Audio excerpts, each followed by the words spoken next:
Good morning বন্ধুরা, Karimganj daily নিউজে আপনাদের স্বাগত জানিয়ে শুরু করছি আজকের গুরুত্বপূর্ণ সংবাদ শিরোনামগুলি। বড় সিদ্ধান্ত মন্ত্রিসভায়। আসাম সরকারের ক্যাবিনেট বৈঠকে করিমগঞ্জ জেলার নাম পরিবর্তন করে শ্রীভূমি রাখার সিদ্ধান্ত। মণিপুরে অল আউট অ্যাকশন মোডে কেন্দ্র, রওয়ানা ৫,০০০ জওয়ান, যাচ্ছে এনআইএ টিম। বিস্তারিত থাকবে প্রতিবেদনে।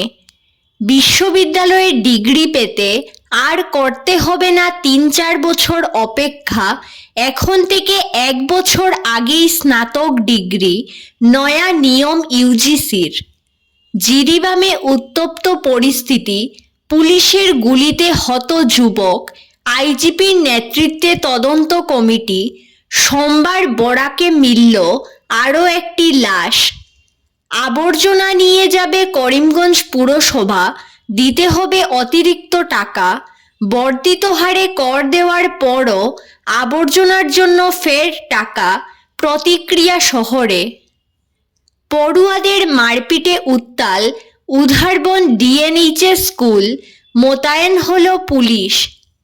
শীতকালীন শাকসবজির চড়া দাম, বিপাকে বরাকের মানুষ। অবৈধ বালু খনন, কাটাকাল নদীর ১১টি ঘাট ভেঙে দিল বন বিভাগ। ডিজিটাল বিপ্লব, কাছাড়ে ১০০% 4G সংযোগ নিশ্চিত করতে উদ্যোগ জেলাশাসক মৃদুল কুমার যাদবের। বিস্তারিত প্রতিবেদনে যাওয়ার আগে প্রত্যেক দিনের গুরুত্বপূর্ণ খবর পেতে অবশ্যই ভিডিওটিতে একটি লাইক করে ইউটিউব চ্যানেলটি সাবস্ক্রাইব করে পাশের বেল আইকনটি বাজিয়ে রাখবেন এবং ফেসবুক পেজটি ফলো করে ভিডিওটি শেয়ার করবেন। এবার সংবাদ শিরোনামগুলোর বিস্তারিত হলো। মণিপুরে লাগাতার হিংসার ঘটনায় উদ্বিগ্ন কেন্দ্র। এবার মণিপুরে একাধিক মামলার তদন্তভার এনআইএ এর হাতে তুলে দিল কেন্দ্রীয় স্বরাষ্ট্র মন্ত্রক। সেই সূত্রে মণিপুরে যাচ্ছে এনআইএ এর টিম। মণিপুরের দাঙ্গা সামাল দিতে এবার অল আউট অ্যাকশন মোডে কেন্দ্র। মণিপুরে চলতে থাকা বেলাগাম হিংসা সামাল দিতে আরও ৫০ কোম্পানি সিআরপিএফ জওয়ান পাঠানো হচ্ছে। দিনরাত ২৪ ঘন্টা সেখানে অভিযান চালাবে নিরাপত্তা বাহিনী।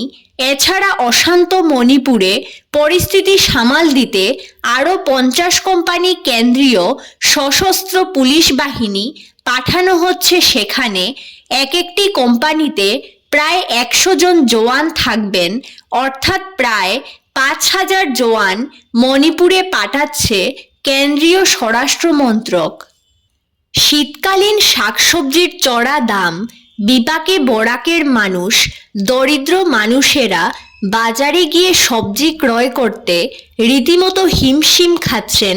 স্থানীয়ভাবে উৎপাদিত শীতকালীন শাকসবজি বাজারে অধিক হারে দেখা গেলেও দাম কিন্তু আকাশ ছোঁয়া।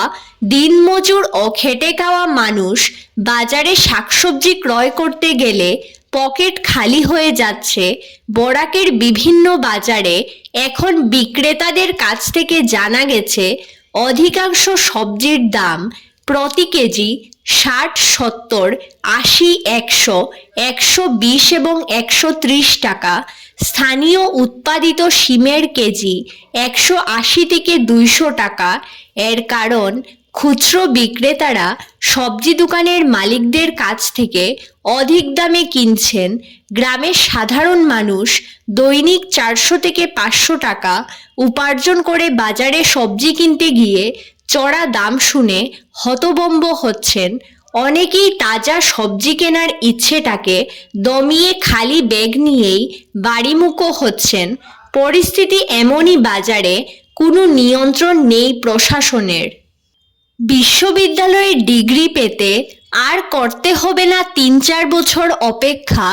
আগামী শিক্ষাবর্ষ অর্থাৎ ২০২৫ থেকে ২০২৬ শিক্ষাবর্ষ থেকেই চালু হতে চলেছে ইউজিসি এর নতুন গাইডলাইন। এই নিয়ম অনুযায়ী পূর্ণ মেয়াদের আগেই স্নাতক ডিগ্রি কোর্স শেষ করার অনুমতি দেবে বিশ্ববিদ্যালয় মঞ্জুরি কমিশন। অর্থাৎ 2.5 বছরের মাথায় শেষ করা যাবে ডিগ্রি কোর্স, আর 4 বছরের কোর্স হলে তা শেষ করা যাবে 3 বছরে। শিক্ষার্থীদের সুবিধার্থে স্বল্প সময়ে দ্রুত অধ্যয়নের লক্ষ্যেই এই শিক্ষা ব্যবস্থা আনা হয়েছে ইউজিসির তরফে। বাড়ি ও ব্যবসা প্রতিষ্ঠানের আবর্জনা নিয়ে যাওয়ার জন্য পুরসভাকে দিতে হবে টাকা। এক কথায় শহর পরিষ্কার রাখতে হলে আপনাকে দিতে হবে টাকা। 50 টাকা থেকে শুরু করে 15,000 টাকা দিতে হবে মাসে। করিমগঞ্জ পুর বোর্ড এই ব্যাপারে বৈঠক করে টাকার পরিমাণ চূড়ান্ত করেছে বলে জানা গেছে।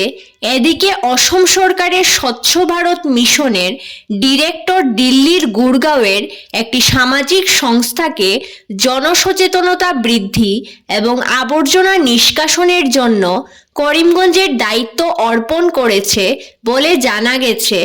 বাড়ি থেকে আবর্জনা নিয়ে যাওয়ার জন্য 70 টাকা, পানের দোকানের আবর্জনা নিয়ে যাওয়ার জন্য 50 টাকা, নার্সিংহোম বা হাসপাতালের আবর্জনা নিয়ে যাওয়ার জন্য সর্বোচ্চ 15,000 টাকা ধার্য করা হয়েছে।